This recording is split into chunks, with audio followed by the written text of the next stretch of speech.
पहले हमने देखा है, विक्रांत ने अपने नाम से ही पूरे पाकिस्तान की रातों की नींद उड़ा दी।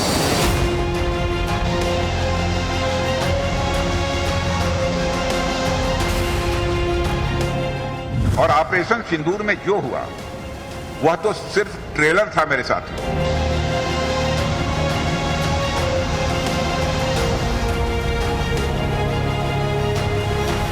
हमने पाकिस्तान के आतंकी और सैन्य ठिकानों पर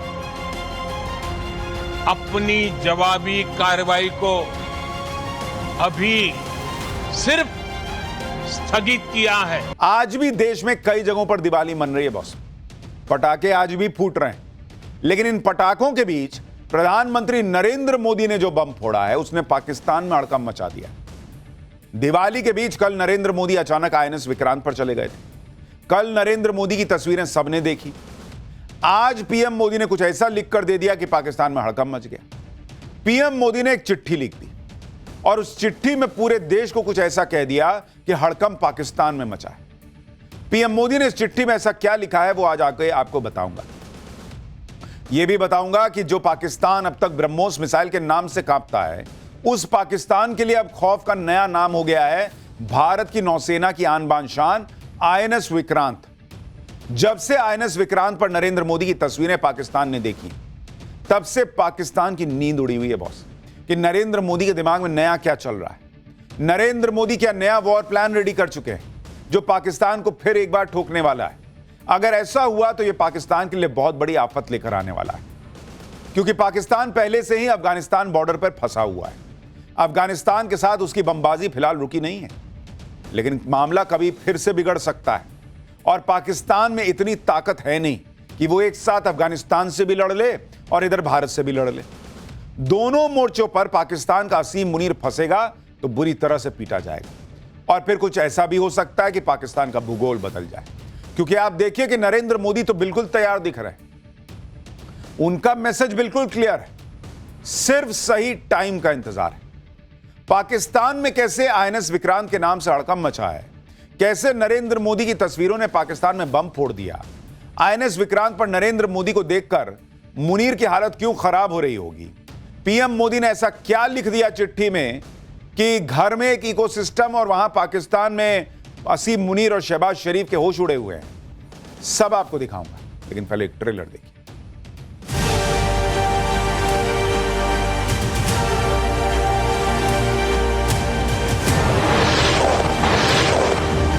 अभी कुछ ही महीने पहले हमने देखा है, विक्रांत ने अपने नाम से ही पूरे पाकिस्तान की रातों की नींद उड़ा दी।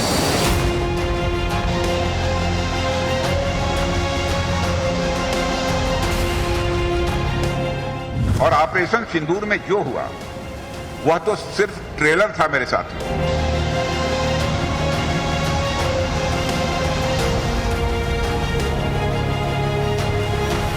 हमने पाकिस्तान के आतंकी और सैन्य ठिकानों पर अपनी जवाबी कार्रवाई को अभी सिर्फ स्थगित किया है।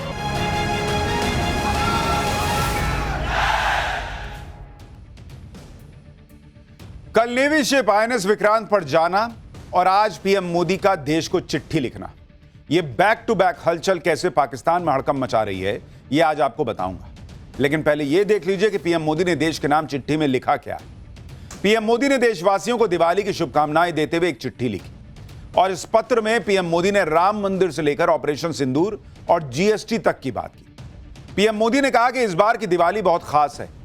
भव्य राम मंदिर निर्माण के बाद यह दूसरी दीपावली है। श्री राम मर्यादा सिखाते हैं और अन्याय से लड़ने की सीख भी देते हैं। कुछ महीने पहले ऑपरेशन सिंदूर में इसका जीवंत उदाहरण देखा गया। भारत ने मर्यादा का पालन किया और अन्याय का बदला भी लिया। नक्सलवाद के खात्मे के बाद कई जिलों में पहली दिवाली है। देश में जीएसटी की दरें कम हुई हैं, जिससे लोगों के हजारों करोड़ रुपए बच रहे हैं। भारत कुछ ही समय में दुनिया की तीसरी सबसे बड़ी इकोनॉमी बनने वाला है। पीएम मोदी ने स्वदेशी उत्पादों की चर्चा की और कहा कि गर्व से कहिए कि हम स्वदेशी इस्तेमाल करते हैं। इस चिट्ठी ने प्रधानमंत्री नरेंद्र मोदी का मैसेज बिल्कुल क्लियर कर दिया। भाई पहला मैसेज तो यह है कि पाकिस्तान को पहले भी फोड़ा, आगे भी फोड़ेंगे, क्योंकि हम मर्यादा के साथ चल रहे हैं, लेकिन अन्याय नहीं सहेंगे। उन्होंने क्लियर कर दिया, ये प्रभु श्री राम को फॉलो करने जैसा है। दूसरा मैसेज यह है कि भारत के हितों पर कोई चोट करेगा तो छोड़ेंगे नहीं। तीसरा मैसेज यह है कि इकोनॉमी मजबूत है, इकोनॉमी का तो लोड ही नहीं लेना है। चौथा मैसेज यह है कि देश की इंटरनल सिक्योरिटी को कोई चैलेंज नहीं कर सकता, क्योंकि भाई नक्सलवाद खत्म होने की कगार पर आ गया। लाल सलाम बोलते थे ना वो लोग, उनको ऐसा सलाम किया, आखिरी सलाम हो गया उनका। पांचवा मैसेज यह है कि भारत के साथ कोई अन्याय होगा तो बदला लेकर रहेंगे।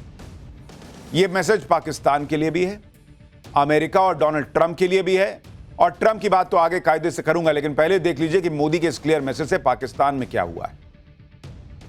पाकिस्तान ने जब से नरेंद्र मोदी की आईएनएस विक्रांत वाली तस्वीरें देखी हैं, उनकी नींद उड़ी हुई है। पाकिस्तान पर दिवाली धमाका करने जैसा लगा उनको ये।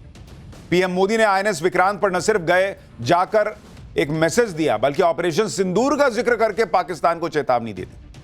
सुनिए पीएम मोदी ने क्या कहा था वहां पर, फिर आपको बताऊंगा कि पाकिस्तान में इस पर क्या बात हो रही है।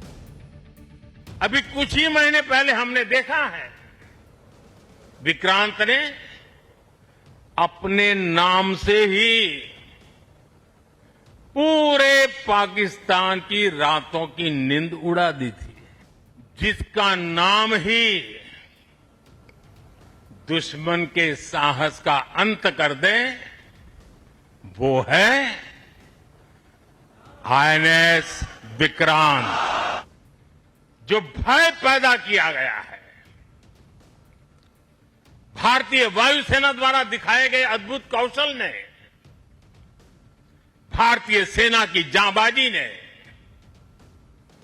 तीनों सेनाओं के जबरदस्त समन्वय ने ऑपरेशन सिंदूर में पाकिस्तान को इतनी जल्दी घुटने टेकने पर मजबूर कर दिया था। जैसे ही आईएनएस विक्रांत पर नरेंद्र मोदी को पाकिस्तान ने देखा, पीएम मोदी की बातें सुनी, वैसे ही पाकिस्तान में ये बातें होने लगी कि भारत ने कुछ बड़ा प्लान कर लिया बॉस। पाकिस्तान के मंत्री हों फिर या फिर वहां के पत्रकार, सरकार से लेकर मीडिया तक में वहां पर यही चर्चा हो रही कि नरेंद्र मोदी अब पाकिस्तान को छोड़ने वाले नहीं। पाकिस्तान में लोग कह रहे हैं कि इस बार भारत नेवी का प्रयोग करे। भाई उनको लग गया कि भाई भारतीय थल सेना कर ही चुकी ऑपरेशन, वायुसेना से फोड़ ही चुके, अब नरेंद्र मोदी गए हैं नेवी पर दिवाली मनाने, इसका मतलब पटाखा बमबारी नेवी करेगी। भारत की नौसेना पाकिस्तान के खिलाफ एक्शन ले सकती है, यह पाकिस्तान में चर्चा हो रही है। इंडियन नेवी कराची पर अटैक कर सकती है। मोदी का आईएनएस विक्रांत पर दिवाली मनाना एक बड़ा मैसेज है। पाकिस्तान का नाम लेकर भारत हमले की बात कर रहा है। पाकिस्तान में इतनी हिम्मत नहीं कि वो ऐसी बात कर सके, ये पाकिस्तान के लोग कह रहे हैं, वहां के पत्रकार कह रहे हैं। ये सारी बातें पाकिस्तान में चल रही हैं, आप खुद सुनिए एक बार। भाई देखिए, पाकिस्तान में भी लोगों को समझ में आता है कि नरेंद्र मोदी कई बार ये कह चुके हैं कि जो वो करने वाले होते हैं उसका हिंट दे देते हैं। पढ़ने वाले पढ़ पाए तो ठीक है, समझने वाले समझ पाए तो ठीक। तो पाकिस्तान को समझ में आ गया कि नरेंद्र मोदी का इस बार दिवाली पर आईएनएस विक्रांत पर जाना, नेवी शिप पर होना, यह संकेत है कि भाई इधर से ही मारेंगे अब तुमको। पाकिस्तान के होश इसलिए उड़े हुए हैं क्योंकि इंडियन नेवी जोश में। आईएनएस विक्रांत में पीएम मोदी की मौजूदगी ने नेवी के जवानों का जोश आसमान पर पहुंचा दिया। पीएम मोदी को नौसेना के जवानों ने आईएनएस विक्रांत की पूरी ताकत दिखाई। आईएनएस विक्रांत पर MiG-29 जेट्स के टेक ऑफ और लैंडिंग की गई। आईएनएस विक्रांत की फुल फायर पावर भी पीएम मोदी को दिखाई गई। कुल मिलाकर आईएनएस विक्रांत किसी भी बड़े एक्शन के लिए पूरी तरह से तैयार है और इस बात से पाकिस्तान में हंगामा मचा हुआ है। प्रधानमंत्री मोदी के लिए इंडियन नेवी के जवानों ने खास तौर पर एक गाना भी गाया जिसमें ऑपरेशन सिंदूर की कामयाबी और पाकिस्तान की पिटाई का जिक्र भी था। सुनिए एक बार वो भी, फिर आपको बताता हूं कि ब्रह्मोस को लेकर पाकिस्तान में क्या हो रहा है। घनन घनन तन घनन घनन तन घन कसम सिंदूर की वतन के गुरूर की कसम सिंदूर की कसम सिंदूर की कसम सिंदूर की वतन के गुरूर की कसम सिंदूर की उठा तिरंगा सीने में जब जल थल नभ में पुकार हुई सिंदूर की लाली चमक उठी प्रतिशोध की सीमा पार हुई तन घनन घनन तन घनन घनन तन घनन घनन तन घनन घनन लहरों में भी नौसेना की दुश्मन था निगरानी में सागर की गहराई से भी उतर पड़े थे कहानी में नौसेना की गर्जन से चल सका न दुश्मन चाल कोई रचा चक्रव्यूह सागर में जिससे शत्रुओं की हार हुई तन घनन घनन तन घनन घनन तन घनन घनन तन घनन घनन तिरंगा लहराया ऊंचा। आईएनएस विक्रांत से पीएम मोदी ने जो बातें कही वो सामान्य नहीं है, क्योंकि इससे पहले भी दिवाली के मौके पर पीएम मोदी सेना के साथ रहे, लेकिन पहले कभी इस तरह के सख्त लहजे का इस्तेमाल नहीं किया उन्होंने। ऑपरेशन सिंदूर के बाद बहुत सारी चीजें बदल गई। अब पाकिस्तान पर सर्जिकल स्ट्राइक नहीं होगी, बल्कि अब खुल के ऐलान के साथ पाकिस्तान को ठोका जाएगा। ऑपरेशन सिंदूर के दौरान राफेल और ब्रह्मोस ने अपना जलवा दिखाया था, और अब तो ब्रह्मोस मिसाइल का प्रोडक्शन लखनऊ में शुरू हो गया है। पाकिस्तान पहले से ब्रह्मोस के नाम से डरता रहा है। सुनिए पीएम मोदी ने ऐसा क्या कहा है जिसमें आपको हिंट मिलेगा कि क्या होने वाला है। हमारी ब्रह्मोस और आकाश जैसी मिसाइलों ने ऑपरेशन सिंदूर में भी अपनी क्षमता साबित की है।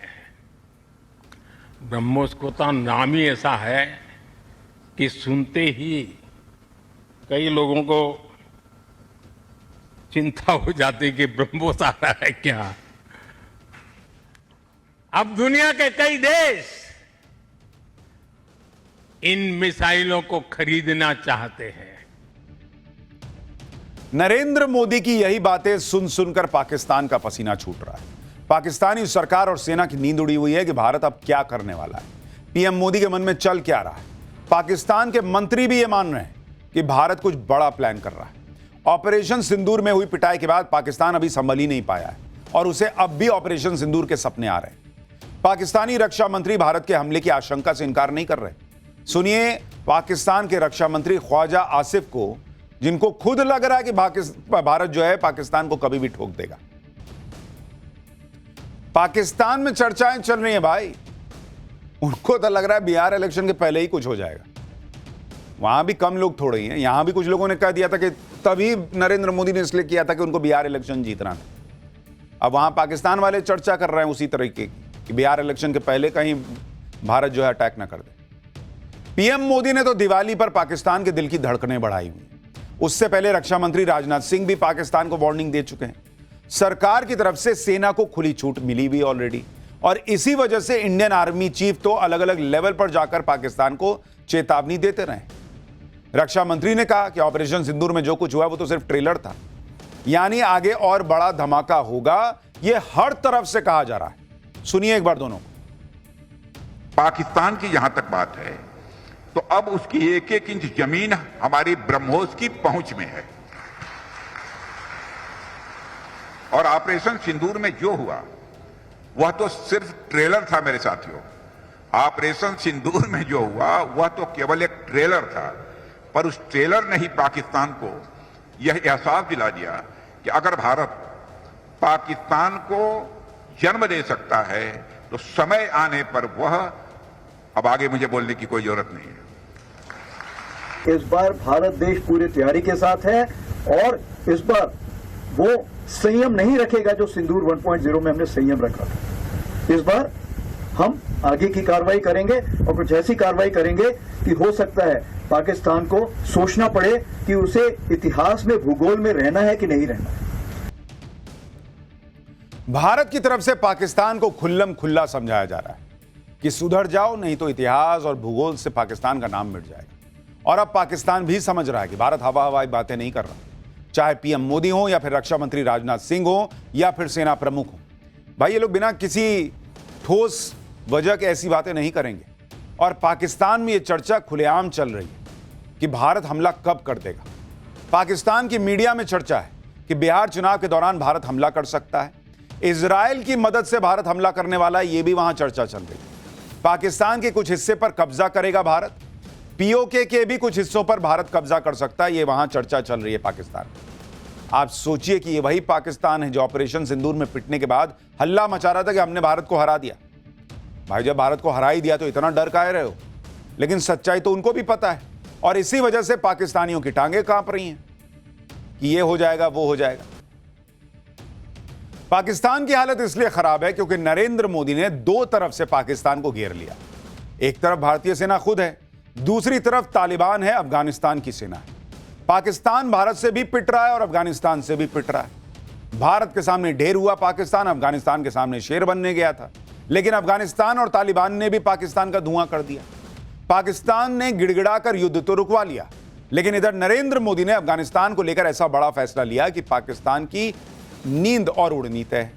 आज भारत ने अफगानिस्तान की तालिबान सरकार को एक तरह से मान्यता देकर पाकिस्तान को बड़ा झटका दिया। भारत ने काबुल में अपने दूतावास को मंजूरी दे दी है।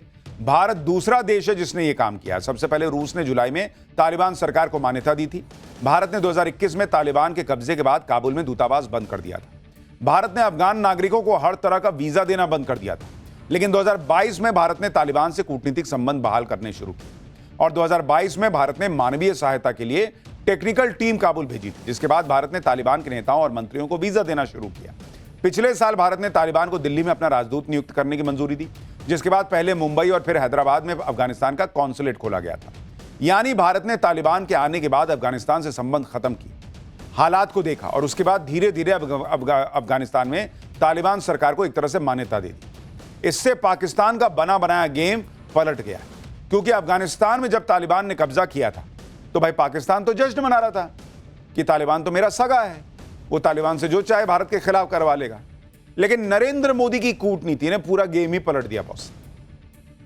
नरेंद्र मोदी ने जो गेम पलटा उसी से पाकिस्तान तड़प रहा है। पाकिस्तान ने अफगानिस्तान पर जो हमले किए वो इसी की बौखलाहट में कि जिस तालिबान को पाकिस्तान समझ रहा था कि वो उसका गुलाम बन के रहेगा, वो तालिबान तो भारत का दोस्त बन गया।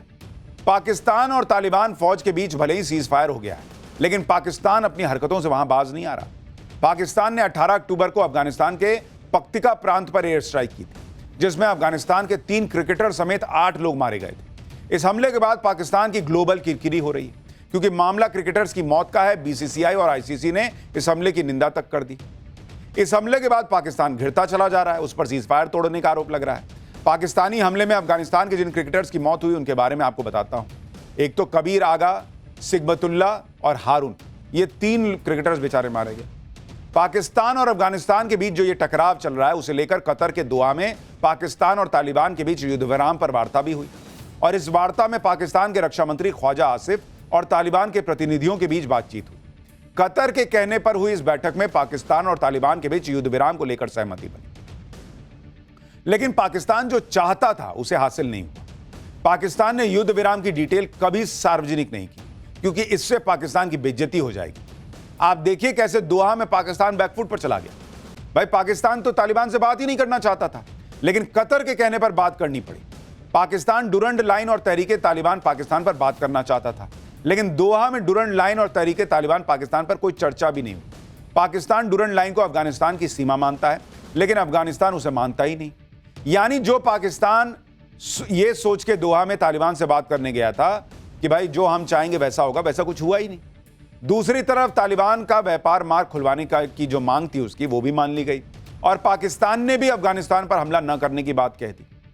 पाकिस्तान ने अफगानिस्तान से पंगा लेकर पैरों पर कुल्हाड़ी मारी है, क्योंकि अफगानिस्तान के मोर्चे पर घिरे पाकिस्तान को अब अगर भारत ने ठोका तो वो कुछ नहीं कर पाएगा। इधर भारत ठोकेगा, उधर भारत का दोस्त बन चुका अफगानिस्तान ठोकेगा।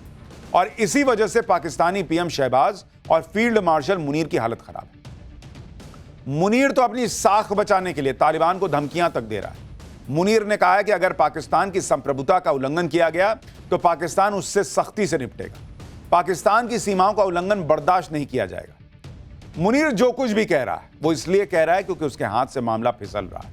पीएम मोदी के सामने 2 टी का चैलेंज था। एक टी यानी तालिबान, उसको तो पीएम मोदी ने सेट कर दिया, और दूसरा टी यानी ट्रंप, जिसके दम पर मुनीर उछल रहा है। अगर पीएम मोदी ने ट्रंप को भी सेट कर दिया तो मुनीर के हाथ कुछ नहीं बचेगा। फिलहाल पीएम मोदी के सामने यह चैलेंज बचा है कि ट्रंप लगातार टैरिफ की धमकियां दे रहे हैं। ट्रंप ने एक बार फिर से कहा कि अगर भारत रूस से तेल खरीदना जारी रखेगा तो उसे भारी टैरिफ का सामना करना पड़ेगा।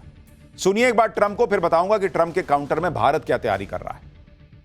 But I don't believe they said that. No, I spoke with Prime Minister Modi of India, and he said he's not going to be doing the Russian oil thing. So that's it. But why would India say that they're not going to do I don't know, but if they want to say that, then they'll just continue to pay massive tariffs.